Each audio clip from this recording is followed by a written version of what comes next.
Bonjour, je m'appelle Kevin, j'ai 17 ans, je viens de Colombie. Je suis en France depuis août de l'année dernière.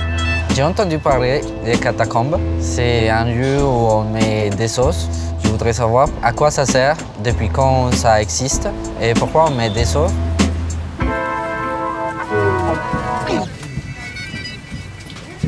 Quand tu parcours les catacombes, tu vas voir apparaître des éléments gravés, parfois même des plaques, qui vont t'indiquer exactement où l'on est par rapport à la surface.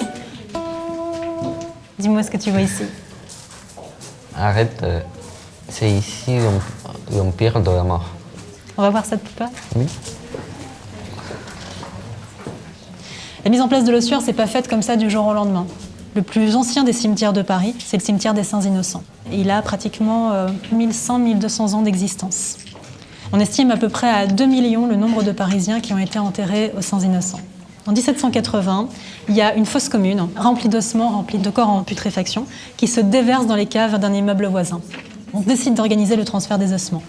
Un lieutenant de police, un lieutenant général de police, qui s'appelait Lenoir, pose la question de savoir pourquoi ne pas utiliser justement les anciennes carrières désaffectées de Paris, qui par ailleurs viennent d'être consolidées par l'inspection des carrières. Voilà comment se constitue l'ossuaire qui est maintenant internationalement célèbre. Oui. Alors les Saints-Innocents, il n'y a pas que ce cimetière-là qui a été transféré. Très vite, on essaye de transférer aussi d'autres cimetières et il y a pratiquement 17 cimetières en tout qui ont été transférés ici. Alors imagine ici, tu arrives dans un endroit où tu es entouré par 6 millions de Parisiens.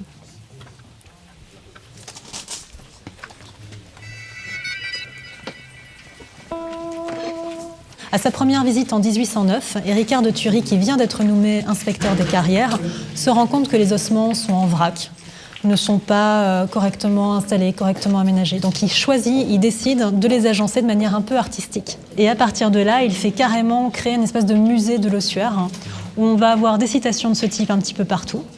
On va avoir également ce type de décor qui permet de masquer des piliers de soutènement des carrières. Et puis on va retrouver les ossements avec leur identification de provenance. Donc tu vas retrouver sur certains ossements qui sont aménagés des plaques indiquant de quel cimetière ou de quel lieu ils proviennent exactement. Très régulièrement, donc il va falloir qu'on travaille justement sur les consolidations des ossements, puisque ce que tu as en premier plan, ce sont vraiment des choses qui ont été correctement agencées. Mais derrière, tu as du vrac. Et tu as parfois des ossements qui sont positionnés en vrac sur 30 mètres de profondeur. Tu imagines ? Oui. C'est des murs colossaux d'ossements qui sont inconsolidés. Le dernier dépôt qui a été effectué ici, il a été réalisé en 1933. Avant qu'on dépose les ossements, avant qu'on les déterre d'une terre chrétienne pour les remettre ici, le lieu a été consacré. Et pendant très longtemps, il y a eu des messes officielles qui se sont tenues à la mémoire des morts qui étaient présentées ici. Memoriae Maiorum, à la mémoire des ancêtres.